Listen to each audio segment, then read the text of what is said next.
непростая. Человек, как я уже сказал, совершенно удивительный. Значит, с ним у нас тоже будет возможность лично познакомиться. Я надеюсь, что в апреле этого года он нас посетит. Сегодня мы, по крайней мере, так сказать, увидим его на этом экране, увидим одно или несколько интервью с ним. Это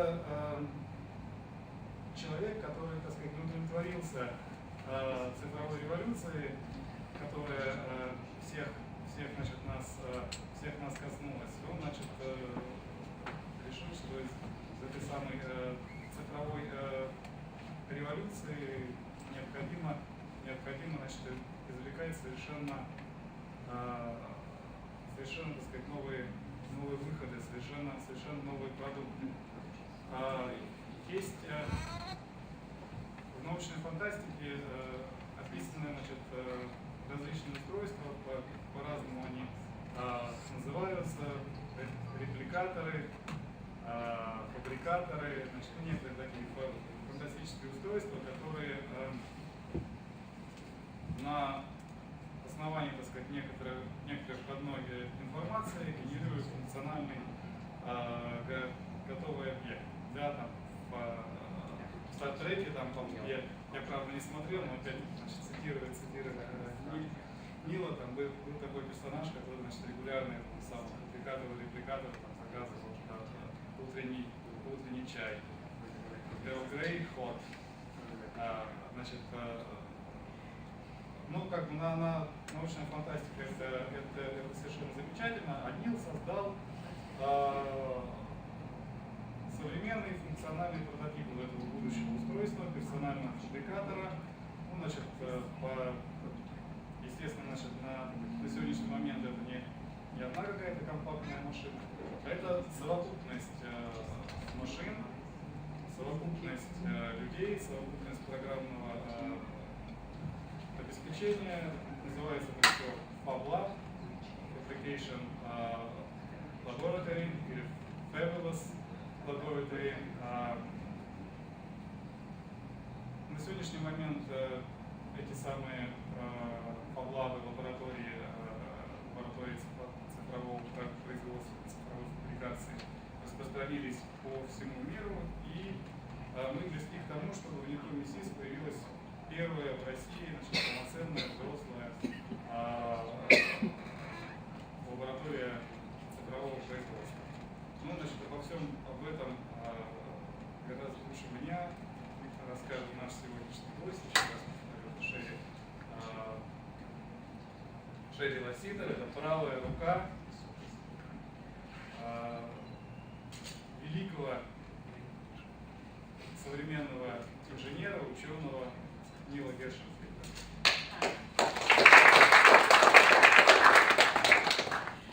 Добрый день. Меня зовут Sherry. Очень приятно. And that's all I know. Sorry. I'm here today to talk. I'm the program manager at the Center for Benson Adams, and in that role at the Center for Benson Adams, I support Neil, as Vladimir said, but I also run the International Fab Lab Network. And so one of our goals, we've just entered into a partnership recently with NITU to bring the first Fab Lab here to Russia and to collaborate on long-term research projects with MISiS, and we're very excited about that. We planned for MISiS to be kind of a national center for the dissemination of Fab Labs and education that is related to Fab Labs in Russia. So we're very excited about this partnership, and we're anxious to get to know you all a lot better in the years and the months and the years to come. First, I would like to thank Mr. Ivanov and Tim O'Connor and Vladimir and Sergey for helping arrange this and bringing us here, bringing me here, and all the hard work that took, but also all the hard work it's going to take when we establish the Fab Lab here. So, Yeah, oh, sorry, yeah, please. Я хочу сказать, что я руководитель видов и атомов Массачусетского технологического института. Я являюсь менеджером проекта, но помимо прочего я также занимаюсь международной деятельностью по линии распространения сети лабораторий цифрового производства во всем мире. Одна из наших целей – это создать как можно больше лабораторий во всем мире, объединить их в единую сеть, и в частности мы только что заключили партнерское соглашение с Национальным исследовательским технологическим университетом МИСиС о создании первой в России полноценной лаборатории цифрового производства или Fab Lab на базе этого университета. И также в дальнейшем мы планируем другие сотрудничества в области науки и технологий по линии этой лаборатории. Нам бы хотелось, чтобы МИСиС стал главным вузом, главной организацией, которая бы занималась распространением и поддержкой основных принципов и идей Fab Lab. Прежде всего, хотелось бы поблагодарить ректора Ливанова, проректора Тимоти О'Коннора, также Владимира и Сергея за прекрасную организацию этого мероприятия, за ту тяжелую работу, которую они проделали для того, чтобы это сейчас все состоялось, а также поблагодарить их за их готовность взяться за еще более кропотливую и тяжелую работу, которую им предстоит выполнить в ближайшее время. So I'm going to talk about Fab Labs and give you a little bit of the history and also some of our research foundations for this project that we do. We are funded, the Center for Bits and Atoms at MIT is funded by the National Science Foundation, by DARPA, and by a number of private corporations and concerns who are interested in digital fabrication for a lot of different reasons. И мне бы хотелось бы немного рассказать об истории создания лабораторий цифрового производства, а также о тех научных проектах, которые мы инициируем, которыми мы занимаемся. Мы финансируемся и, собственно, были созданы Национальным фондом науки США, а также Управлением перспективного планирования Министерства обороны США и также рядом других организаций, которые тем или иным образом заинтересованы в развитии нашей сети. So, as Vladimir said, we're interested, we think we're in the third stage of the digital revolution. So if you think about the digital revolution, the first stage was from analog, analog to digital communications. So with Claude Shannon's work in the 40s, we moved from analog signals to digital signals, making possible these wonderful cell phones and/or digital music, all the things that we do that are digital today. Как сказал уже Владимир, мы находимся на третьей ступени цифровой революции. И фактически, если мы проследим цифровую революцию поэтапно, то первый этап это был переход от аналоговых средств связи к цифровой связи, который состоялся от перехода блестящего изобретения Клода Шеннона в 1945 году к цифровой коммуникации, собственно, к цифровому общению, собственно, тем средствами, которыми мы пользуемся сегодня, это сотовые телефоны и мобильные связи. And the second stage of the digital revolution was moving from analog to digital computation. And so, this is a room-sized computer made by Vannevar Bush. It's one of the last ones at MIT. It happened in the 50s, and of course now we have these wonderful circuits that make all these wonderful machines that we're entirely dependent upon now. Второй этап революции это переход от аналоговых вычислений к цифровым вычислениям, и который фактически состоялся в конце 55-х годов, потому что вы видите слева компьютер, который занимает полностью все пространство, полностью все помещение, и благодаря этому функционировал. Один из таких компьютеров имеется в MIT, и фактически в 1955 году состоялся этот переход, и сейчас мы пользуемся блестящими микросхемами, блестящими изобретениями современных ученых, которые позволяют нам пользоваться теми компьютерами, которые есть у нас на сегодняшний день. And we feel like now we are in the third stage of the digital revolution, which is moving from analog manufacturing and fabrication techniques to digital fabrication, to the idea of smart materials and programmable materials. So that's where we fit in, and that's where our research is based. И вот, собственно, этап, на котором мы сейчас находимся, это этап перехода от аналоговых средств производства к цифровым средствам производства, которые позволяют нам создавать так называемые умные материалы и программируемые материалы. So So our research at the Center for Bits and Atoms is a marriage of computational science and physical science. What happens when the digital bits of the world meet the physical atoms? And a very simple example of this might be if I want to build a smart building, a building that's going to sense when I walk in the room and know what the temperature should be and the lighting should be, and a number of other sort of services. It's going to have to know its own contents. I'm going to have millions of sensors and interacting nodes in that building. So what do I make? What are the materials I use to make that building? How do I design a building that's got millions of interacting nodes? How do I program that building? And how do I debug that building when something goes wrong?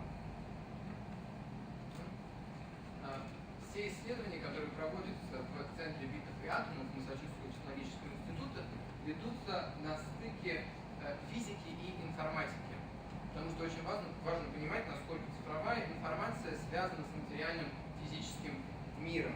В частности, если, например, мы хотим создать умное помещение, которое бы знало, какую температуру нужно отрегулировать для того, чтобы нам было комфортно, которое бы открывало вовремя двери, когда мы заходим или выходим из помещения, мы должны знать, какие материалы мы должны использовать для того, чтобы оборудовать это помещение соответствующим образом. Мы должны знать, каким образом мы их запрограммируем, какое программное обеспечение установим, и, собственно, как спасать здание, если что-то пойдет не так. And so one of the things we're doing is we're borrowing from biology the idea of programmable materials and self-assembling materials. So if you think about proteins, if you think about DNA and proteins, you have proteins, you send a code of instructions into the proteins, and then they form DNA, RNA, they form us, they form the world, the biological world around us. We're starting to work with physical materials in the same way. We're trying to create materials into which you can send a code or a program, and these materials will form the shapes and the functions that you tell them to. But interestingly enough, when you send another code in, you can tell it to deconstruct into its elemental parts and then recycle itself into some other form and function. Дело в том, что фактически в основе наших исследований во многом лежат постулаты биологии. Дело в том, что когда вы рассматриваете структуру ДНК и РНК, вы видите, что это белки, которые выстраиваются по определенной цепочке, в которых есть коды, определенно заложенные для того, чтобы эта цепочка была выстроена именно таким образом, которым она должна быть выстроена. Также эти цепочки могут раскручиваться и раскладываться. И по такому же принципу работаем и мы. Мы считаем, что вы можете посылать новым материалам своего рода коды, которые будут выстраивать их в цепочки закономерные, которые смогут сами складываться и сами же разлагаться по определенному принципу, так как это делают ДНК и РНК. So that means that we have to do fundamental research in computation, and so we're working with models of computation that are asynchronous in their sort of logic structures, and are peer-to-peer. So there's a lot of communication between objects, and so this is a computational model. I'm not sure how this works. Do I just click? No. Okay. This is a computational example of how this might work. So you have a string of discrete materials. You send a code into those materials. They form the shape and the function that you tell them to form. And then you can deconstruct and recompose in other forms and functions. Вот, собственно, каким образом мы работаем с материалами. Вы, наверное, понимаете, что здесь должны вестись фундаментальные, очень глубокие исследования в области информатики. Потому что, вот, в частности, пример компьютерной модели изделия, которое фактически потом может существовать в физической материальной действительности. У вас есть некая линейка, упорядоченная линейка материалов, в которой вы можете заложить некий код, при помощи которого они смогут приобретать определенную форму и затем приобретать изначальную свою форму, которая у них была до того, как они заложили код. So that was the computational model. Now we have been working on physical models from the nanoscale up to, say, a few meters in size to show that this is also possible in the physical world. Причем это была компьютерная модель, которая затем, естественно, была трансформирована в настоящую физическую модель. Более того, Справа на экране вы можете видеть шкалу размеров, которая показывает, что вы фактически можете работать с изделиями любого размера, от самых маленьких до очень крупных изделий.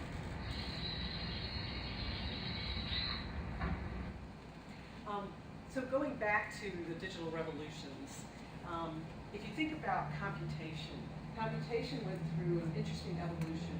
You started out with a large room-sized computer, and it evolved into this, which was the PDP, which was on the order of a few hundred, maybe $100,000 or $200,000, and a lot of really interesting things happened here. This is sort of where the internet started to, the idea of the internet came into being, and a lot of the computational sort of tools and approaches that we use now. This is a really fun stage. This is the Altair sort of hacker computer. So this is when hobbyists first started playing with the computer. And then of course we evolved to these wonderful computers that, once again, we're entirely dependent upon. So. Ну, если мы вернемся к цифровой революции, то опять-таки, если говорить о компьютерах, то очевидно, что здесь произошла колоссальная революция, потому что, как я уже говорила, первые компьютеры были огромные, занимали огромную площадь, занимали практически все пространство, стоили колоссальную сумму денег, потому что тот компьютер, который вы видите слева на экране, мог стоить от 100 до 200 тысяч долларов. Более того, создавались другие компьютеры, так своего рода антикомпьютеры. Это хакерские машины, хакерские системы, которые позволяли извлекать информацию из других компьютеров, как ниже. Well, so in terms of digital fabrication, if you think about it similarly, this is just a milling machine for manufacturing. So, and it's computer controlled. All this stuff around it is the computer. So this was at MIT in, I guess, early, late 40s, early 50s. So that was where, that's sort of where manufacturing still is in many ways now. This is a Fab Lab right here. A Fab Lab is a small-scale, industrial-grade fabrication tools, digital fabrication tools, combined with very sophisticated electronics and programming. And together, with all of these tools, you can make just about anything you can imagine. And then, so that's sort of comparable to where we were with the PDP. And this is where we think all sorts of interesting new ideas about the future are starting to emerge, about the tools that we'll be using in the future are starting to emerge.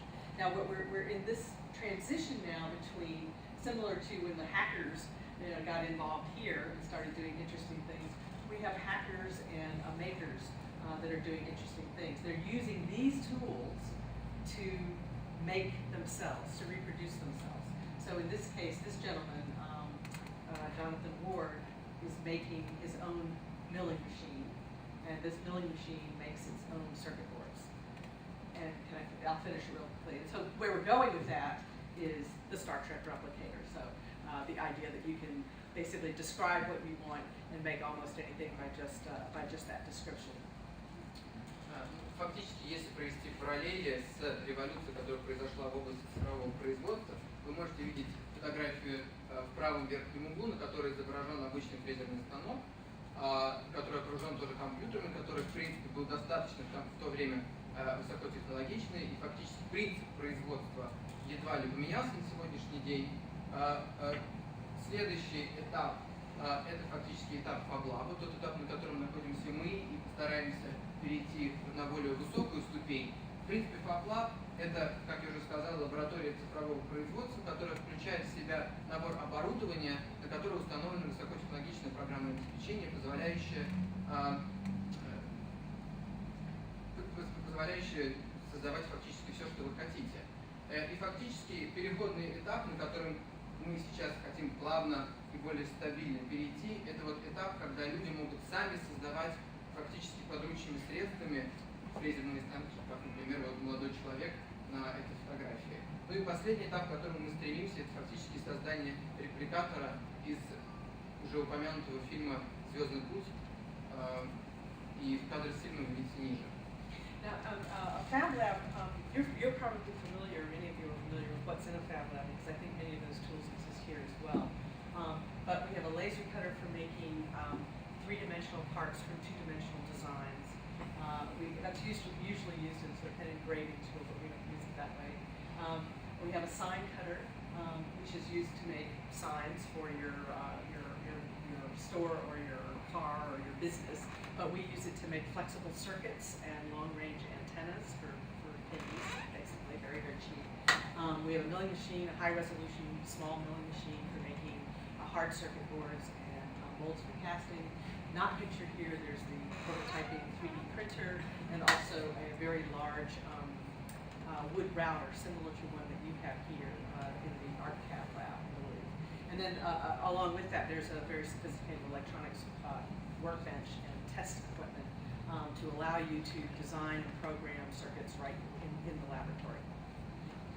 Фактически, среди в том наборе оборудования, которое поставляется как стандартно в любой лаборатории цифрового производства, которую мы сворачиваем по всему миру, есть такие устройства, как гравировочная машина, вы можете делать гравировку на вывесках, на материалах. Есть также станок лазерной резки, который позволяет вам из двухмерных моделей печатать трехмерные модели. Также есть 3D принтер, прототипирующий трехмерный принтер, ну и ряд другого оборудования, которое, возможно, у вас уже в университете есть, и вот, в частности в лаборатории ArtCAD, которая есть в МИСиС. So, as you might imagine, in our research, we make a lot of things, and we make them all the way from the nanoscale to the building scale. And so when we got our original foundational grant from the National Science Foundation, it afforded us the capability of all of these machines put into one building. Usually you would find these across campus in many different disciplines. We had the opportunity to put all of this very sophisticated equipment in one building in one place, which was kind of unusual. So we have input and output, things like 3D scanners and scanning electron microscopes, and on the output side we have things like focused ion beams and water jet cutters and all those sorts of things. But all of those were in one single place, and they inspired our students to want to learn all of it, all of those processes, and to get and to have access to them for not really necessarily for science or for engineering, but for personal reasons, for personal expression, for personal fabrication. В основе наших научных исследований и разработок лежат два взаимосвязанных процесса. Первый процесс – это, собственно, процесс исследования, процесс получения информации. Соответственно, у нас есть необходимое оборудование для того, чтобы работать на этой стадии. Также второй процесс – это процесс непосредственно производства изделий, производства деталей, для которого у нас также имеется оборудование. И надо сказать, что грант Национального фонда науки США позволил нам разместить все это колоссально дорогостоящее оборудование в одном пространстве, в одном помещении, благодаря чему нам удалось заинтересовать больше студентов, больше молодых исследователей, у которых сейчас больше желания прийти и проследить весь цикл создания изделия от самого начала до конца в одном помещении неразрывно. So that inspired this class called How to Make Almost Anything.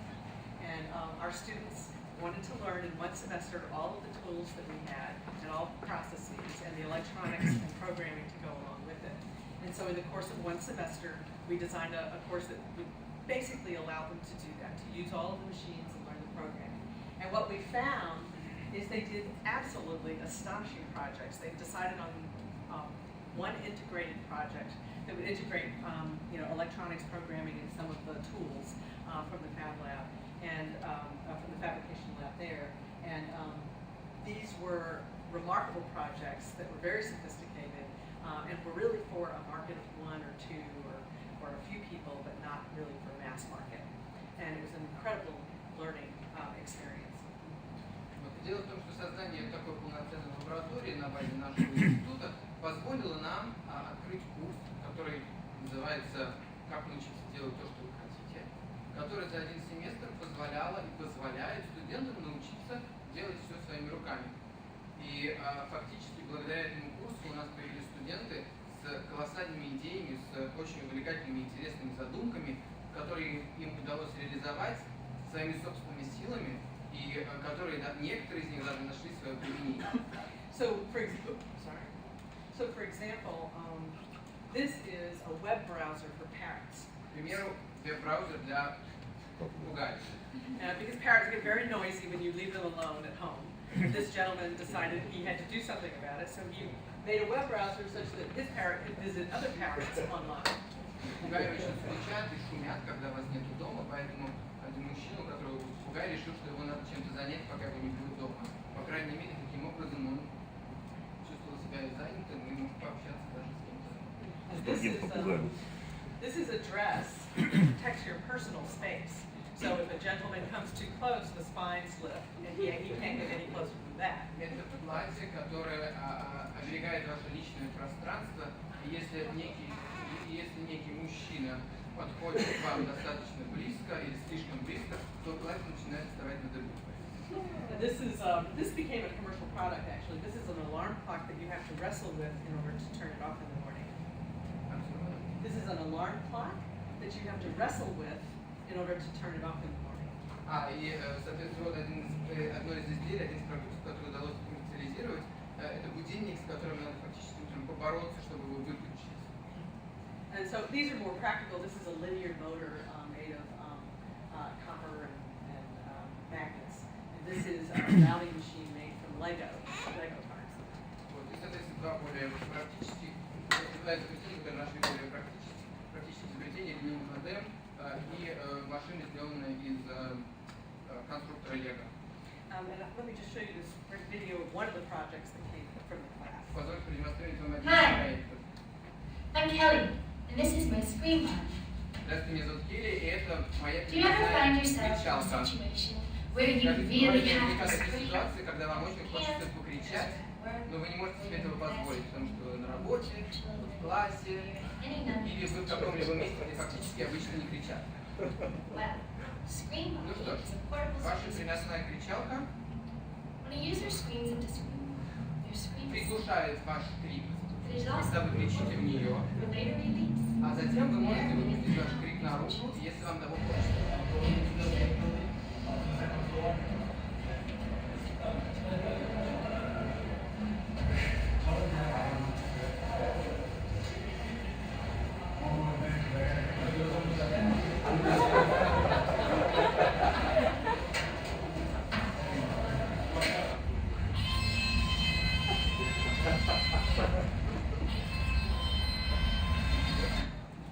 Main body of So as you might imagine, Kelly has a very interesting relationship with technology.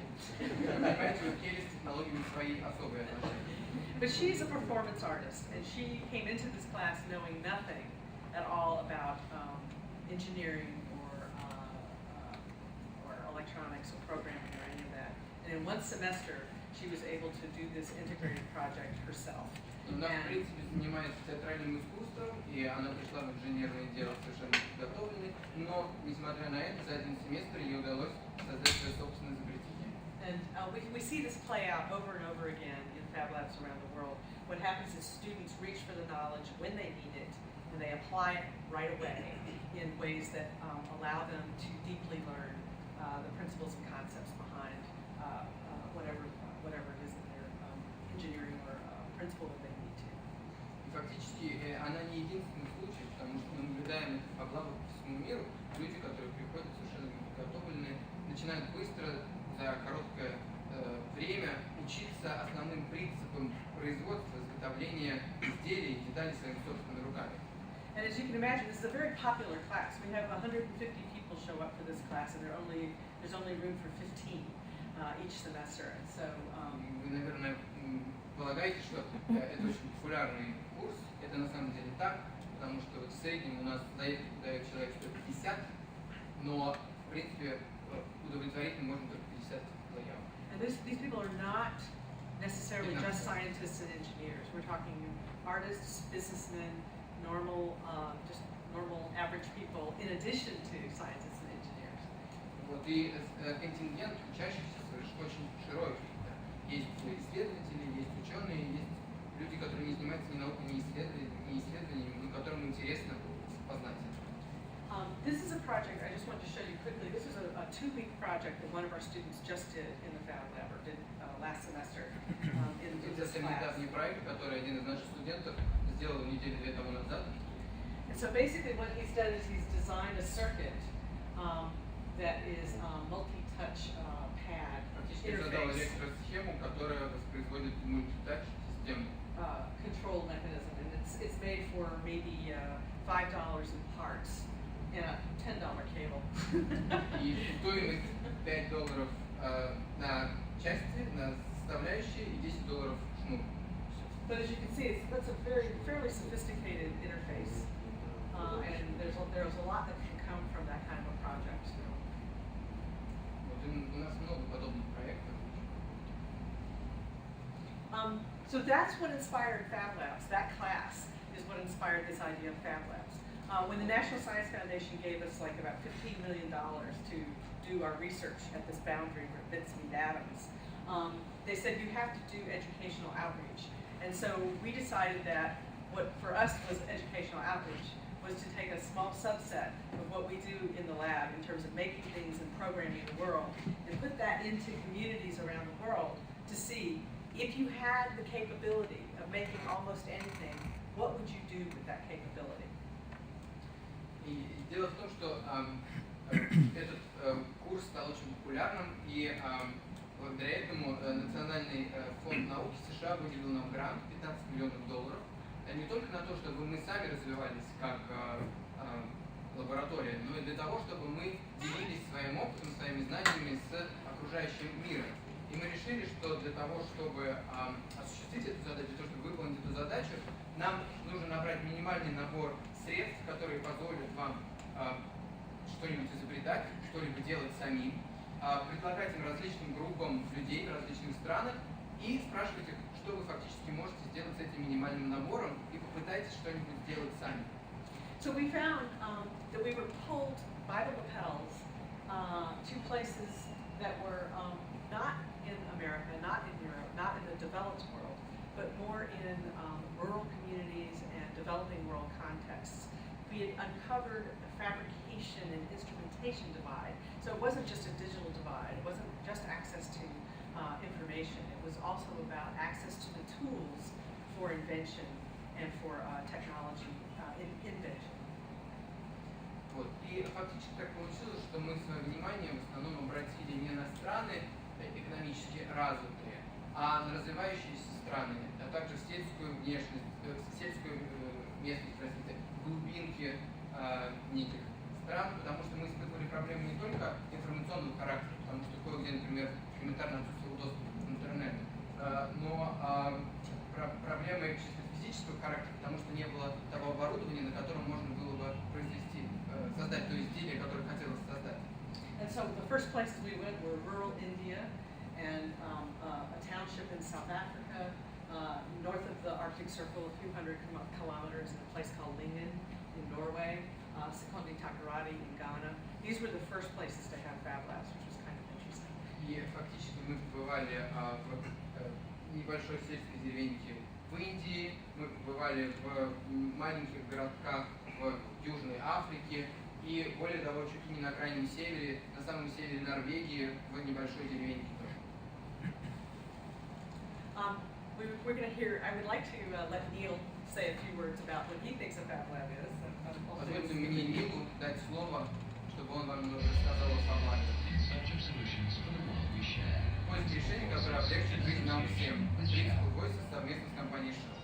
В мире уже произошла цифровая революция, но настало время остановить ее и заявить о том успехе, который нам удалось достичь. Следующая революция должна произойти в области цифрового производства изделий. Мы с коллегами начали читать книгу «Как научиться создавать почти все, что угодно». Собственно, таковой была наша задумка. Мы хотели отразить, как мир цифровых технологий связан с физическим, материальным миром, как при помощи цифровых технологий можно создавать реально ощутимые изделия, как соединять атомы воедино и создавать все, что вы желаете. MIT тратит миллионы долларов на приобретение и поставку оборудования, которое позволяет людям творить, собственноручно создавать то, чего они хотят. Через 20 лет вы сможете иметь подобное оборудование дома. Словом, Fab Labs сейчас стоят на середине пути своего развития. Fab Labs сегодня существуют во всем мире, позволяя обычным людям из стран Южной Африки до Норвегии, из провинциальных городов Индии до города Бостона, США создавать то, чего они хотят. Вместо того, чтобы тратить колоссальные средства на покупку компьютеров и средств связи для них, вы можете поставлять им оборудование, которое позволит вам создавать эти вещи. На это требуется куда меньше средств. Энергия, коммуникации, компьютеры – все громкие длинные слова, которые, как это ни странно, зачастую подразумевают колоссальные средства на их приобретение. Fab Labs призваны создавать все эти предметы поэтапно. Мы встречаем людей с удивительным творческим потенциалом, которые могут создавать уникальные вещи. Наша цель – делиться знанием и опытом. Очень хорошо.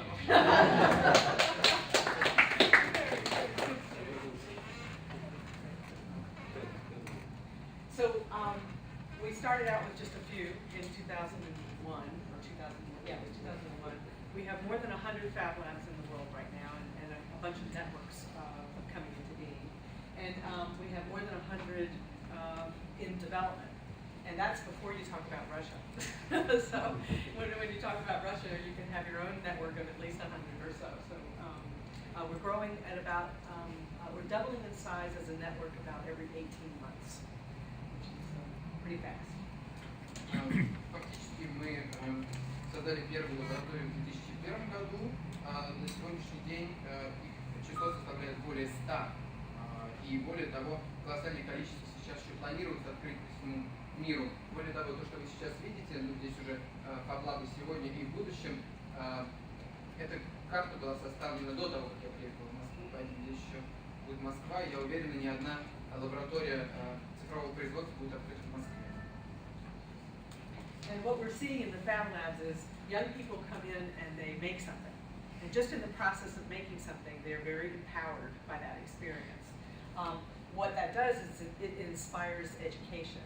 As I mentioned, you reach for the education and the knowledge as you need it and you apply it right away. And because you never get it right the first time, you have to do it many times before you get a product that's, or a prototype that's really interesting and good.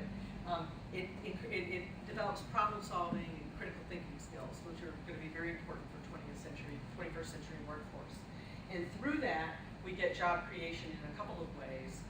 One way is just because you have 21st century skills, you are marketable to a global economy. But also, if you are making prototypes, you can create small businesses and create economic opportunity for yourself and for your community.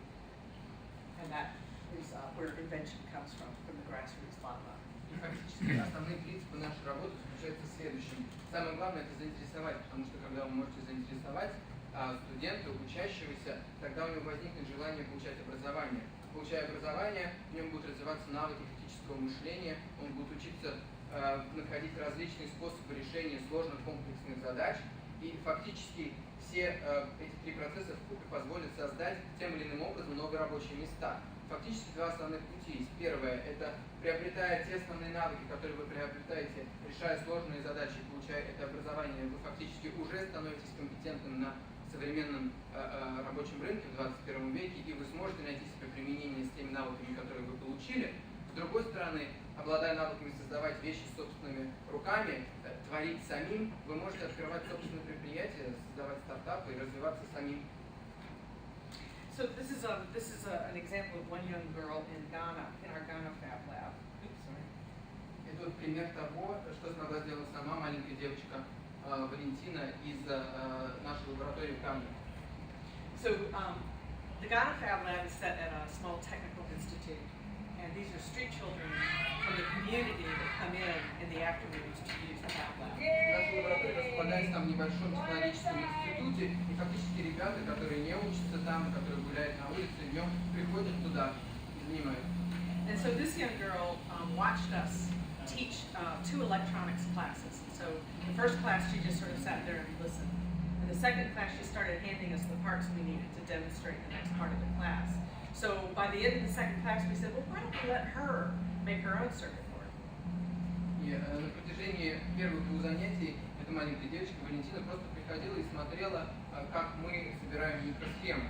И она сидела на протяжении первого занятия, сложив ручки, внимательно смотрела, на протяжении второго занятия она также внимательно смотрела, но с очень заинтересованными глазами. И мы решили, а почему бы не дать ей попробовать самой собрать электросхему? Мне 8 лет, меня зовут Валентина, я создала свою собственную электросхему. So she clearly didn't understand entirely what she was doing, but she was very excited by the fact that she had access to these tools. She wanted to do it, she wanted to come back, and she wanted to learn more. And that we see that play out all over the world, all the time. Конечно же, она не поняла в полной мере процесс создания микросхем, но она поняла, что у нее есть оборудование, у нее есть возможности создавать их, у нее есть возможности творить, и что ее там ждут, и она обязательно вернется. So there are many ways that you can apply Fab Labs. I was saying to Tim earlier that it's kind of like an aspirin. So you can apply it to sort of anything that ails you. But education is one big application for Fab Labs. В принципе, вы можете использовать лаборатории цифрового производства не только с целью проведения исследований, но, как сегодня уже говорилось в Тимати, и в образовательных целях тоже. То есть применение у нее достаточно широкое. We see, because every Fab Lab in the world pretty much shares the same tools and the same processes, we've, in essence, building an international distributed network of like facilities, of similar facilities. And so, like, we see these as libraries for a new kind of technical literacy that you can have just about anywhere. И так как фактически все лаборатории цифрового производства во всем мире похожи друг на друга, там одно и то же оборудование, принцип работы один и тот же, мы решили, что они могут стать своего рода научно-технической библиотекой, практической библиотекой для тех людей, которые живут в тех регионах, где они находятся.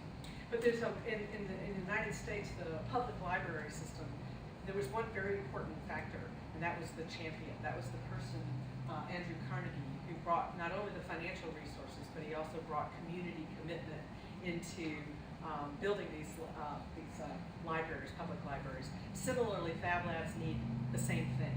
You need a local champion who can bring not only the financial resources, but the community commitment to make these work and to get the communities to use them. So here we have Håkon Karlsson from Norway. He's the Norway shepherd. He has a Fab Lab, and he's the champion there. On the other side, we have Mel King in Boston, who is also a champion and brought Fab Labs to that community. And this is Sri Kalbag, who has passed away now, but he brought Fab Labs to India in the same way. И дело в том, что практически процесс процветания и создания научно-технических библиотек в свое время во многом походил на то, что сейчас мы делаем с Fab Labs.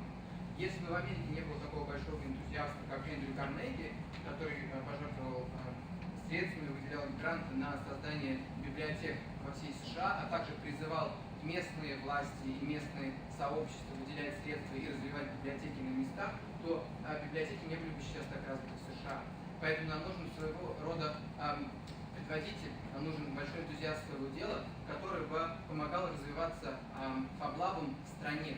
Вот в частности, снизу вы можете видеть Håkona Karlssona из Норвегии. Он сам пастух, но при этом большой энтузиаст своего дела, большой энтузиаст того, чтобы Fab Lab'ы распространялись сетью на территории всей страны. Или вот, например, Мел Кинг из Бостона, который тоже глубоко увлечен этим делом. Такая же ситуация и в Индии. То есть везде есть свои энтузиасты, и для того, чтобы Fab Lab'ы процветали по всей стране, очень важно найти своего энтузиаста и тут. Now, I think you probably recognize this person. This is a digital native. They're very, very scary. They know more about computers than any of us will ever know, and they can create almost anything in the virtual world. Возможно, вы узнаете и даже опасаетесь таких людей, те люди, которые очень хорошо разбираются с информационными технологиями, которые прекрасно понимают техники, и которые, возможно, живут в компьютерном мире лучше, чем мы сами. So this is a 21st century worker, will be a 21st century worker, but we feel like they need more.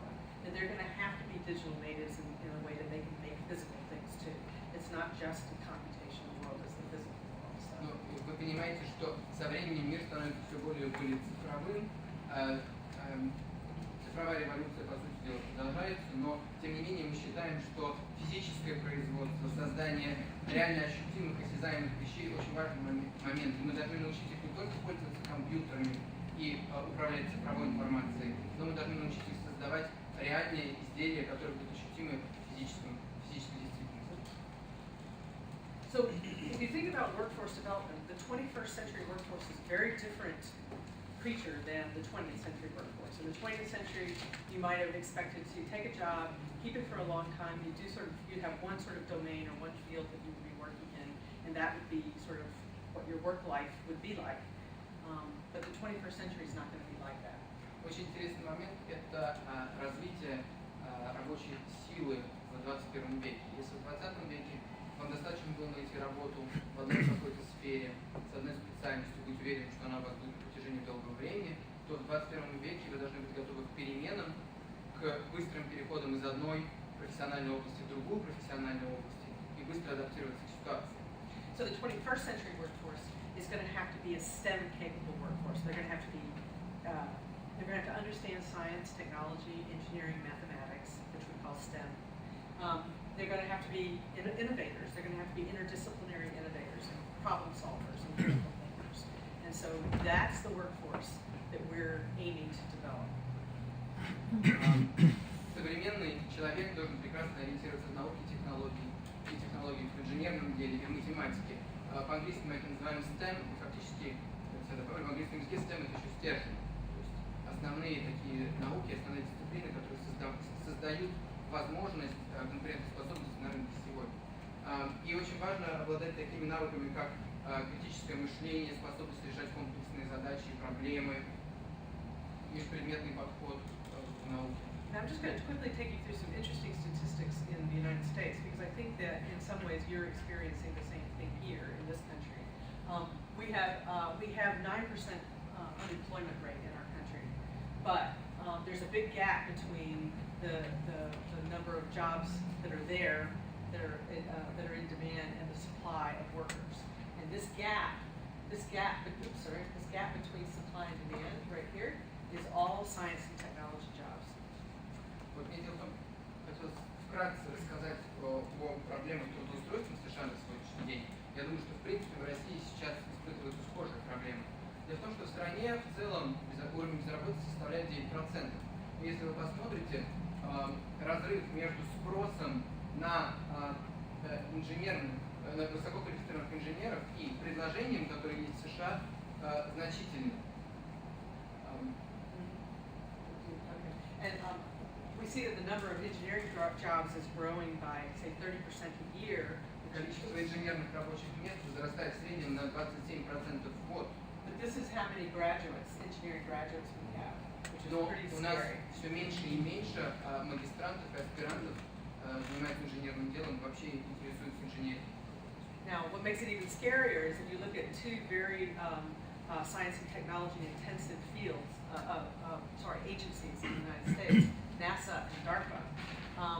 We have 70% of our technical workforce retiring in the next 5 years, or eligible to retire in the next 5 years. На самом деле картина это выглядит несколько печально, потому что если вы посмотрите на две основных организации, которые представляют колоссальное количество инженерных рабочих мест в США, это НАСА, аэрокосмическое исследование, и Управление перспективного планирования обороны научно-исследовательских работ Министерства обороны США, это DARPA. Фактически 70% инженеров, которые сейчас там трудоустроены, через 5 лет пойдут на пенсию. And we have 85% of our student population is not interested. И как выяснилось, 85% американских студентов не заинтересованы в изучении инженерии. So for us, this becomes very critical as maintaining any kind of competitive presence in the global economy. Поэтому для нас это достаточно серьезная проблема, и нам хотелось бы оставаться присутствующими в инженерной сфере мировой экономики. So, we have to develop something that's more engaging for our young people, and B, we have to make it more accessible. And so we have, for Fab Labs, for this kind of intervention, we have this thing called Fab Academy, this invention called Fab Academy, because we, once again, have the same tools and the same processes in all the Fab Labs in the world. It means we have an infrastructure for an international campus. It's not distance learning. It's a distributed campus. And so what happens is once a week by video conference we'll do a lecture, and then for the rest of the week, peers in work groups in Fab Labs around the world do their sort of homework and collaborate together and collaborate with some of the other Fab Labs to accomplish their goals. and then they come back together once a week. And this is how we're doing advanced technical education for digital fabrication, for this sort of integrated, interdisciplinary approach to learning. И фактически то, что мы хотим сделать сейчас, это заинтересовать наших студентов в инженерном деле, и сделать образование в области инженерии для них доступным. Именно поэтому мы создаем такие структуры, как Fab Академия. Это фактически образовательная структура, где присутствует то же самое оборудование, которое есть в стандартной лаборатории цифрового производства, где фактически происходят те же самые производственные процессы, но где учащиеся могут получать информацию, обучаться тому, как работать с тем оборудованием, как, собственно, заниматься производством. При этом надо сказать, что у нас есть кампус, это не дистанционное обучение, у нас есть кампус, там обучаются международные студенты, и помимо основных занятий, помимо основных лекций, еще также организуются конференции, лекции по видеосвязи, когда представители Fab Labs по всему миру, фактически выполнив свои домашние задания или выполнив задачу, которую им поручили, рассказывают о том, как они ее решали, что они сделали для того, чтобы достичь своей цели, и фактически получается такой интерактивный, полезный диалог. И таким образом нам удается продвигать и углублять междисциплинарный подход к образованию и исследованию. But there are other ways. Formal education is definitely starting to adopt Fab Labs. So we have in the United States, middle schools and high schools are starting to bring Fab Labs in as a tool for interdisciplinary education. As are community colleges, so preparatory schools for university, two-year preparatory schools have really found this. Другой способ заинтересовать наших студентов заниматься инженерным делом – это продвигать инженерию, начиная со средних классов средней школы, со среднего звена, затем в старших классах, затем в университетах, в технических колледжах, создавать какие-то подготовительные курсы, обучать и прививать им практический подход к решению задач. And then, of course, just about every single Fab Lab has after-school programs for community children to participate in making hands-on sort of projects that are science and technology related. Ну и, безусловно, мы также организуем специальные мероприятия для школьников, в которых они добровольно могут принять участие, научиться делать что-то своими руками и стать, может быть, будущими инженерами. And you do actually have a mini Fab Lab here in Moscow at a school, like lycée. Вот как раз This just opened in June. школа FabLab в Москве, которая открылась в июне.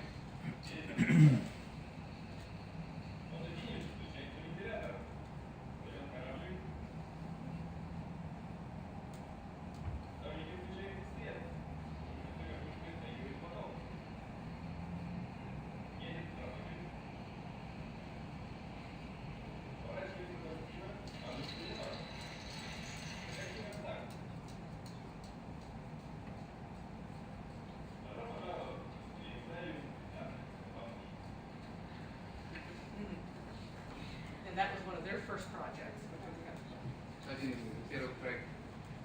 I talked a little bit about personal fabrication. Personal fabrication is one of the killer apps for Fab Labs, and I'm going to show you a couple of projects that are very much for a market of one. Обучение в лаборатории позволяет вам фактически зачастую создавать устройства, предметы, которые будут полезны только одному человеку, может быть вам, но все равно они будут полезны. Поэтому вот несколько примеров того, что нашим студентам удается сделать для самих себя. This is another alarm clock project. I think students have trouble getting up in the morning. Еще один проект с будильником. Я думаю, что студенты часто бывают проблемы вовремя проснуться по утрам. Поэтому It's called the No More Sheet alarm clock. будильник, скажем, нет одеяла. So that's a normal alarm. Да, вы You just turn over and turn it off. Вы просто его включаете и поворачиваетесь на другой бок. Okay, the alarm goes off.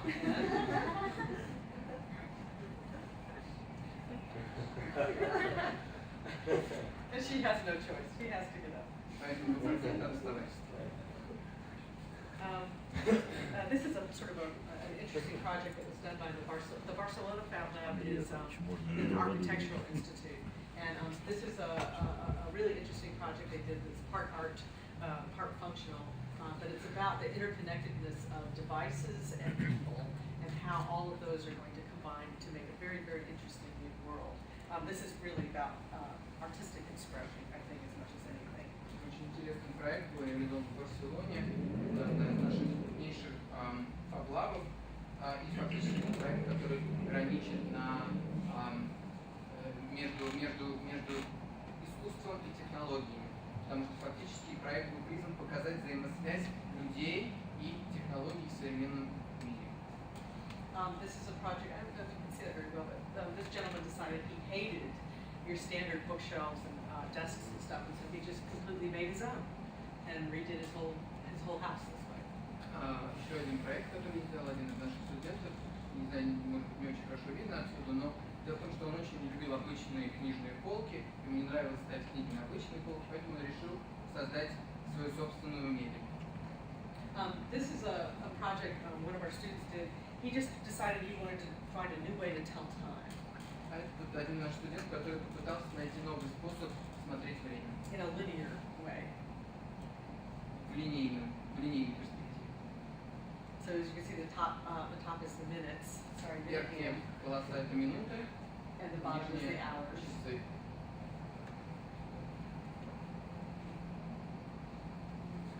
And this is a wonderful project.